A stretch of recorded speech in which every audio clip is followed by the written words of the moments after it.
Hey everybody, welcome to Pop Culture Philosophers. I'm Rockin' Robbie Billups, and it's time for the weekly comic book review.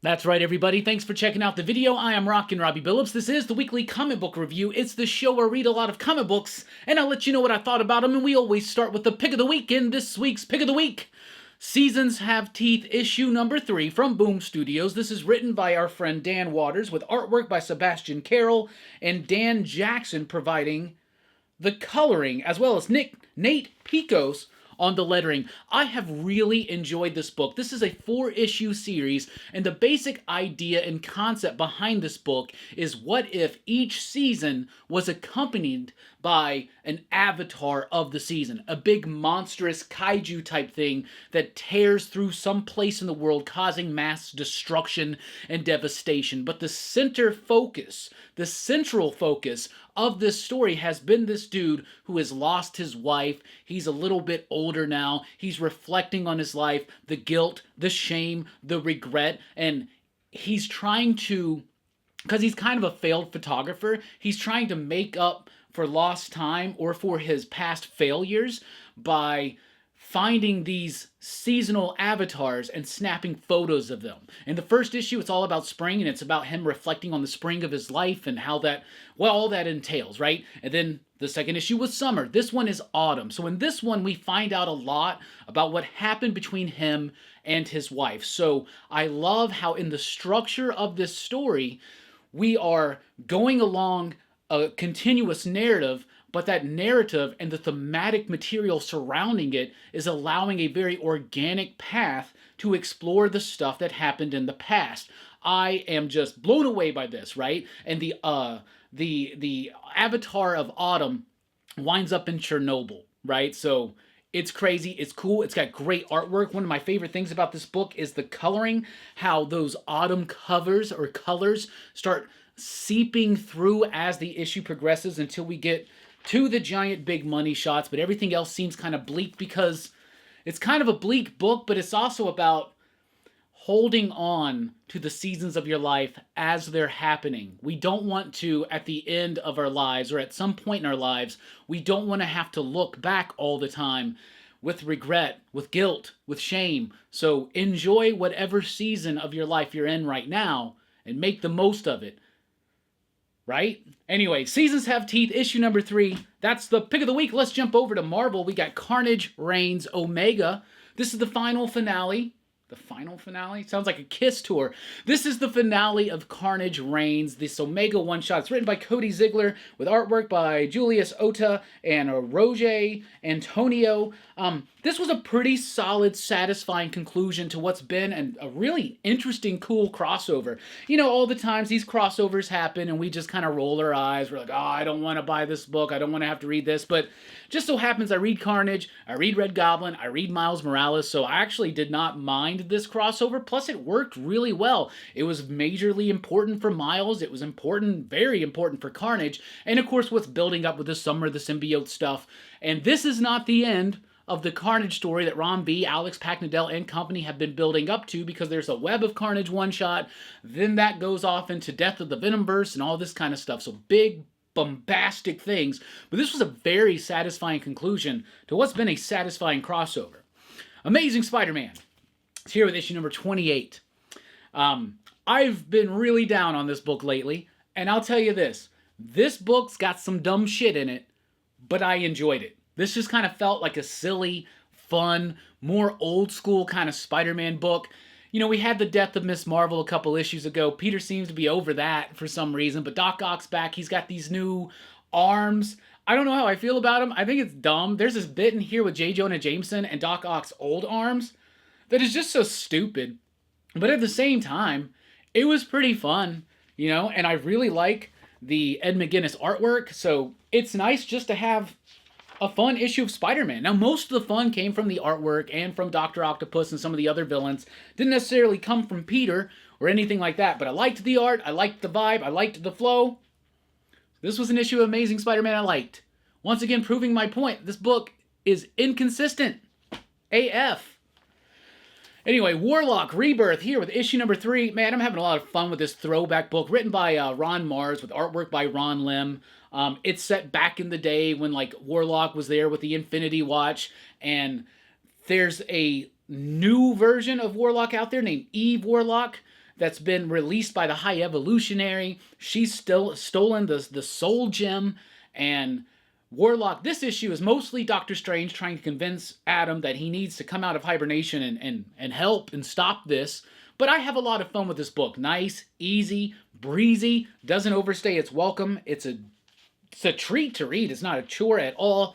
Solid old school artwork, solid old school storytelling. I really like Warlock Rebirth. Star Wars, Darth Vader, Black, White, and Red, issue number 3. I don't think I read issue number 2. Did I? I don't know. I wasn't going to read issue number 3. But there's a Daniel Warren Johnson story in here, so I had to read that. And it is awesome. So Daniel Warren Johnson's done these like Star Wars books. I got one called Old Man Skywalker. They're unofficial, right? So he doesn't sell them, but like at some cons you can find them and he just gives them out and shit like that. But when I got my Old Man Skywalker, which, yeah, we definitely got to crack open and do a top-down approach to it.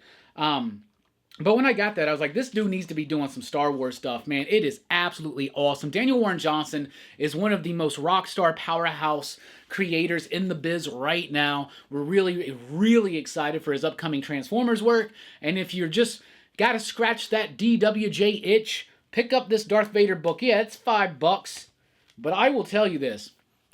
That Daniel Warren Johnson, like maybe like an 8-10 page story, it's worth it alone. That story is freaking awesome. How are the other ones? Don't know. Didn't read them. From DC, we got Detective Comics here with 1073. Holy freaking cow. What a great issue of Detective Comics. Now, all of the DC books are about to be interrupted for 2 months because of the Night Terror stuff. But we actually end on a pretty solid note here in Detective Comics. Rom V, who's been doing a great job with this book, he's telling this story inspired by opera. It's big, it's tragic, it's romantic, it's capes, it's beauty, it's everything is over exaggerated, right? And it's a story that we've seen before, like, oh, there's this family who has more of a connection to Gotham than even Batman realizes, and oh, Batman doesn't know everything about Gotham or everything about its history, and he's having to learn more, and he's being confronted by things. But let me tell you something. Yeah, we've seen all that done, but we've never seen it done in this epic frickin' structure that I absolutely adore from Ron V. The artwork's great too. We got Ivan Reis, but we also got Goran Sudzuka, which is a completely different style, should not mesh with Ivan Reis's style, but the way that the story is structured, it works really well. Plus, a major turning point in this story at the end. It's all been building up to this, and I'm just like, holy crap, I'm ready for more. But we gotta wait 2 months because of Night Terrors. So there you go. Then we get Action Comics here with 1056, another really solid finale to an arc before the Night Terrors interruption happens for the next 2 months. But this brings us to a conclusion, that whole Metallo story, the whole Cyborg Superman thing. I do feel like the ending was a bit rushed, but at the same time, it's bombastic, it's epic and big in scope and scale, and that's what I want from my Superman books. And the Superman books have been super solid right now. Superman by Joshua Williamson and Action Comics by Philip Kennedy Johnson. And when we got Rafa Sandoval on the artwork, it's just absolutely freaking fantastic. It just feels big. It feels epic. It's everything I just said. I'm just going to keep repeating myself, but I really like this book. Then you got the Lee Weeks, Dan Jurgens, like Lois and Clark back in the day story. That's awesome. That has a turning point. Then there's the Steel story, which I stopped reading because it was just kind of boring to me. But Action Comics, the main story and the secondary story, are pretty freaking solid. Then we got Batman, the Brave and the Bold, issue number 2. This is an anthology book. It's got like a Batman story by Tom King and Mitch Garrett. It's kind of revisiting Batman number 1, the whole not origin of the Joker, but like when the Joker first shows up. Batman's first confrontation with the Joker, but it's done in a very creepy and effective way that I absolutely adore. So this is one of those Tom King stories that I am really digging right now. 2 chapters in. Of course, Mitch Garrett's on the artwork does not hurt, but man, the Joker has never been more nefarious, more creepy, and scary to me than in the pages of this. Then we got this Stormwatch book by Ed Brisson, spinning out of some stuff set up by Batman Incorporated. I'm loving Batman Incorporated, but I'm just not digging this Stormwatch book. And then we got a Superman book that I'm not quite digging on, but I do love the artwork by, I believe it's Javier Rodriguez. And then there's a backup black and white story by Joel Jones. Art's cool, story, no idea what the hell that was all about. Anyway, the main story's cool. This would be better if it was just released as a Tom King, Mitch Garrett's Batman story, like Joker's first, you know, big event in Gotham or whatever. Yeah, it's a retelling of something that's been retold to death, but it's never been retold this way, and I think it's actually a fresh retelling and a scary, creepy retelling. Then we got Green Arrow issue number 3. Josh Williamson's killing it on this book right now. 3 issues in, and I'm loving the focus on legacy, on the Arrow family, but at the same time, as part of this whole larger thing that's being developed right now in the DC universe. You can tell that Josh Williamson's got everything plugged into where we are going, and Green Arrow is one of those books actually kind of leading us into that direction. So that's actually really cool, very interesting. But I love, more than anything, more than the capability that this book is giving us as to showing us the overall narrative of the DCU, the dawn of DC and all that kind of stuff. The focus on the legacy and the family aspect of the Arrow family, I love it. So many parts are coming together. It's got a nice human nuance to it, but at the same time, still delivering us DC superhero action, so that's awesome. City Boy is here with issue number 2. Didn't really like issue number 1, but I did like issue number 2. Issue number 2 kind of solidified some of its structural issues that I was having with the first issue. It flowed a lot better. It seemed a bit more fun, a bit more loose, and at the same time a bit tighter. I did like the second issue of City Boy. What happens in issue number 3? That's going to be a make or break issue, but City Boy is basically like a Jack Hawksmoor, but it's a different kind of interpretation of those powers where this character is connected to the city and the city works for him. You can make the city work for him and this and that. And there's a lot of things going around that could easily jumble itself and step over each other like they did in the first issue, but the second issue actually irons a lot of that stuff out. From Image Comics, we got Worldtree here with issue number 3, James Tynan IV, and Fernando Blanco, Jordi Belair, Aditya Bidikar. What an all-star team on an all-star book. I like this. It's got more of a vibe of something like Department of Truth or Nice House on the Lake and less of something like Something is Killing the Children. This feels filled with ideas and complex information. And issue 3 does a really great job of kind of like refocusing the audience on who the main characters are, what's going on. I'm really digging this book. Plus, it's got this completely new chick who's just running around killing people, slaughtering people. But the basic idea of this is there was some entity that exists in something called the Undernet that has been trapped in the Worldtree by these people, and now it's getting loose. Maybe it's a demonic entity. Who knows? I'm really excited to see as this story progresses how that mystery unfolds. But Worldtree number 3, if you liked issue 1 and 2, you're going to love it. Indigo Children number 4. This book keeps strengthening. Seriously, Kurt Pyers, Rockwell White, Alex Diodo, D. Kniff, and Asan Ansman El How.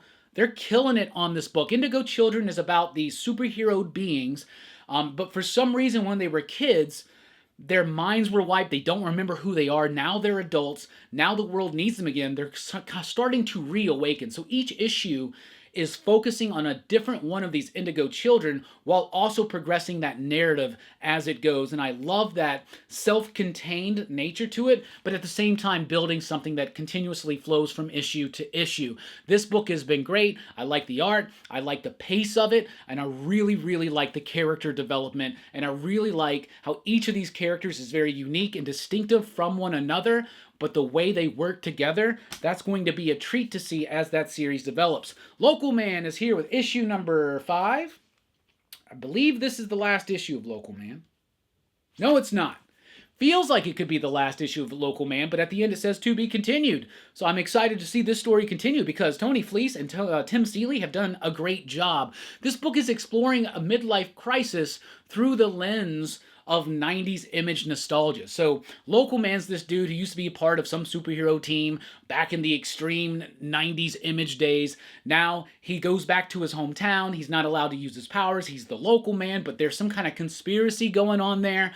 It really heated up in the last issue, and this was a really satisfying conclusion to this first arc. Unless there's only one more issue and they're going to wrap it up really quick, but I think this book could breathe for a little bit longer because I really, really like this book and I'm very impressed with the artwork from Tony Fleece. Then we got Scorched here with issue number 19. At the end of the last issue, She Spawn's dead. Or is she? I don't know. You know, there's definitely got to be more there, but then Spawn and the Scorched have to go on a mission of revenge. So this is one of those issues of the Scorched that I absolutely loved. Sokovia's artwork was absolutely great. Is it Sokovia? Sokovia? Like the Sokovian Accords. Anyway, great art, some big bombastic moments, and a really cool ending that's really putting a spin on the direction of this book. So the Scorched was fire this week. Then we got Red Room, Crypto Killaz, issue number 2. I love Red Room. There's only 2 issues left, and that's so sad, but I did get to talk to Ed Piscor a little bit about the end of Red Room when I saw him at Heroes Con, how excited I was for his upcoming project. He's working on a daily script. As of today, he's got 27 done. He wants to hit at least 100 before he starts releasing them. He may just wait until January 1st or something like that, but that's going to be great. But until then, we got this issue of Red Room and 2 more, and that's going to just have to be enough, but I really enjoy Red Room. I love Ed Piscor's artwork.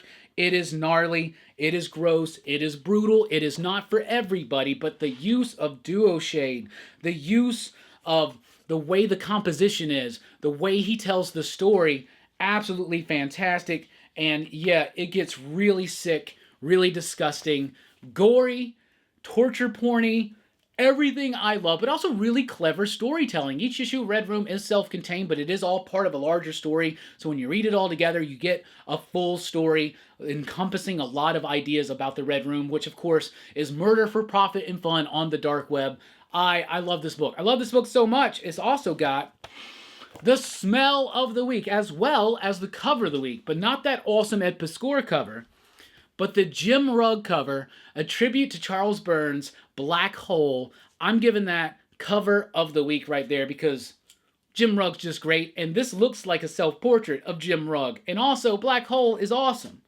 So there you go. Brynmore, number 1, is a new one from IDW Comics, written by Steve Niles, the creator of 30 Days of Night and October Faction.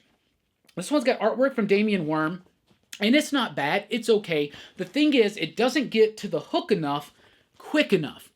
So when you get to the end of the issue, we have a nice hook, but we needed a few more pages beyond where we got, because it's a solid book. It's decent. It's a nice, solid read. The artwork's fine. It does what it does. The coloring's a bit dark on it, but maybe that's intentional because it's a horror story. But it's about this dude who is recently divorced, recently sober, goes back to his hometown, even though his family has a bad reputation in this town. He goes back and he's trying to remodel an old church into his home, and in the church he finds something mysterious. That's the whole issue. It takes the whole issue to get to that point. I like the character work. I like the slow build into the character, into this town, into this island that he's on.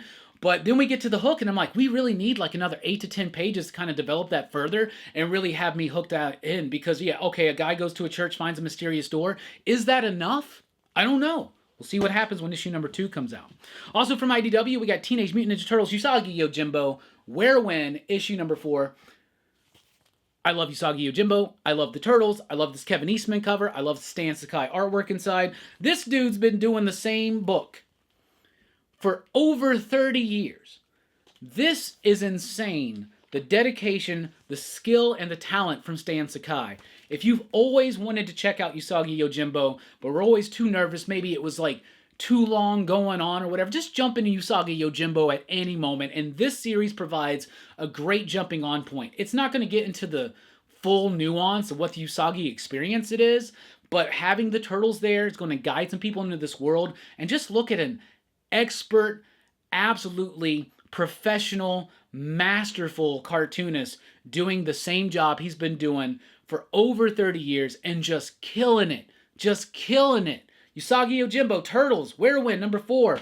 It's worth it, y'all. Then we got, speaking of Kevin Eastman covers, The Last Ronin, The Lost Years, issue number 4? 5? Issue number 4, the penultimate issue. Let's get that flip back around. This obviously isn't as cool or as hard-hitting as Last Ronin proper, but it does give us a little bit of backstory about what Michelangelo was up to before the book of The Last Ronin, and it does tell us a little bit about what's after The Last Ronin, so I like how it's bookended like that. And when I did my panel with Kevin Eastman last year at the Expo, I mentioned how much I loved his duo shade and all that stuff, and he said, you know, I still have some duo shade boards and some of the chemicals, and I'm saving them because I'm working them into the new Last Ronin project, and each issue has one of those Kevin Eastman duo shade pages, and that's almost worth the price alone. But it's still a solid book, not as hard-hitting as The Last Ronin, but still rather satisfying. Then we got Good Deeds, issue number 2, or should I say Dark Spaces Good Deeds. Yeah, that's what I should say. Dark Spaces, Good Deeds, issue number 2. I remember liking issue number 1, but when I'm reading this one, I couldn't remember what had happened. It took a few pages, and then I was like, oh, okay, this is the one about the reporter, and she's trying to get a case, they send her to this place, there's a murder, there's this, there's that. And the second issue was just kind of okay. It kind of lost me a little bit. It was hard to follow. It was hard to remember who these characters were. Is that a fault of the creative team, or is it my fault from just not remembering? I don't know. So maybe I need to reread issue number 1 and number 2 before I decide what I'm going to do about issue number 3. But issue number 2, for me, just a little bit of a step down. Then we got The Oddly Pedestrian Life of Christopher Chaos, issue number 1. This is from a story idea by James Tynion, but it's written by Tate Bromball with artwork by Isaac Goodhart. And I actually liked this book. I thought it was cool. So it's about this kid named Christopher Chaos, and he's like a brilliant mind, but the problem is he can't turn it off sometimes, and he's always like going crazy, and people think he's weird, and they think he's strange, and then this dude he's got a crush on turns into a werewolf, and then there's these like monster hunters that show up, and he winds up in this crazy world, and then he starts developing powers or something like that. It was actually a really solid issue. I liked the artwork. It kind of sucked me in. It took me a few pages to really get sunk in, but by the end of this book, I was really excited for it. It doesn't hit as hard as other Tynion number 1s. Of course, it's just from an idea by James Tynion, but I think Bromball did a great job of kind of fleshing that out, and the art was pretty solid too. So it's a light week, and if you want to pick up a new number 1, that's one I would definitely recommend. Blue Book is here with issue number 5, wrapping up this whole Betty and Barney Hill story. We know this story, so this book's not a surprise. The backup story on this one actually didn't do much for me. That was a little weird. You know, usually I really like the backup stories, but it didn't do much for me. But a very satisfying conclusion to the Hill story. And even though we already know this story, and it's basically just a matter-of-fact, unsolved mysteries narrated by Robert Stack type of thing, it still works for me. James Tynion obviously did a lot of research when he was doing Department of Truth, and I think he just wanted to lay down some of these cases for us to know. But I really like the Michael Avon Oeming artwork too. So, there you go. Darkwing Duck is here with issue number 6, a satisfying conclusion to the first arc of Darkwing Duck. It all comes together to a head, and we got the return of Negaduck, and I absolutely love that. And we know that Negaduck has a solo series that's coming out in just a couple months, so that's going to be exciting too. Darkwing Duck has been well done from Dynamite Comics. It's got that feel and that vibe of the old school 90s comics and the TV show, and it doesn't take itself too seriously. It does exactly what it's supposed to do. Be all ages good Disney fun. Darkwing Duck. Let's get dangerous. Dust is a new one from Scout Comics. It was alright. I thought it was decent. This is a world in which like Jupiter has ignited. I guess Jupiter's become another sun. It's really messed up the Earth. Most of the surface is just like a dust bowl or something like that. Food is really hard to grow. So like it's about this woman. She's like a pirate. She's up on the surface trying to steal corn. She's trying to go back under the surface where most of everybody lives, where it's safer to sell said corn. And then there's a king who's about to die, and his prince who has to prove himself worthy as an heir, and now he's being sent after this thief who also happens to have royal blood. So it's familiar, but at the same time, it's interesting ideas kind of playing around with each other. The coloring's a bit dark on it. The lettering's okay. The artwork's crisp and clean, but the coloring kind of muddies it up a little bit, but the story was decent enough. So, that's what I read. That's what I thought about it. Let's recap. Dust number 1 was just okay. Darkwing Duck continues to do what Darkwing Duck does, and that Ken Hazer cover is freaking awesome. Blue Book, an end to Volume 1, and I'm excited for more. What UFO case are they going to uncover next? The Oddly Pedestrian Life of Christopher Chaos is actually really solid at number 1. Good Deeds number 2 was losing me. Is it my fault or theirs? We shall find out. The Last Ronin Lost Years doesn't have the impact of The Last Ronin, but it's still a fun book. TMNT and Usagi Yojimbo. Come on, y'all. Read that book. We need it. Brynmore needed a bit more to really sink my teeth into. Cover of the week goes to the Jim Rugg, Charles Burns Black Hole homage for Red Room, but Red Room is awesome, and it gets the smell of the week. Sniff your comics, they're worth it. Scorched was on fire this week. Local Man, very satisfying. Indigo Children keeps getting better and better issue to issue. So does Worldtree, becoming a little bit more clear. City Boy, Better than issue number 1. Kind of surprised me. Green Arrow, family, legacy, but also DC epic scope. So I really like that. Batman Brave and the Bold. Is it worth it just for the Tom King, Mitch Garrett story alone? No, but that story is definitely worth it. That is awesome. Action Comics, very satisfying conclusion until Night Terrors interrupts us. Detective Comics leaves us on a major cliffhanger that I cannot wait to see resolved. In September after Night Terrors, Darth Vader, Black, White, and Red, worth $5 just for the Daniel Warren Johnson story. Warlock Rebirth, just good old school 90s fun. Amazing Spider-Man, had a lot of fun with this one. I did. I liked it. Carnage reigns. Omega, a very satisfying conclusion to a satisfying crossover. But the pick of the week goes to The Seasons Have Teeth. Nuance, reflection, guilt, regret, shame, everything I know in my life. Anyway, I really like this book. I hope you do too. What are you reading? What are you digging? Let us know in the comments down below. Please be sure to like, share, and subscribe, and join us over at patreon.com/PCP if you want to help support this channel. I've been Rockin' Robbie Billups. Thanks for rocking with us. Keep on reading. Station. Pop, pop, boom!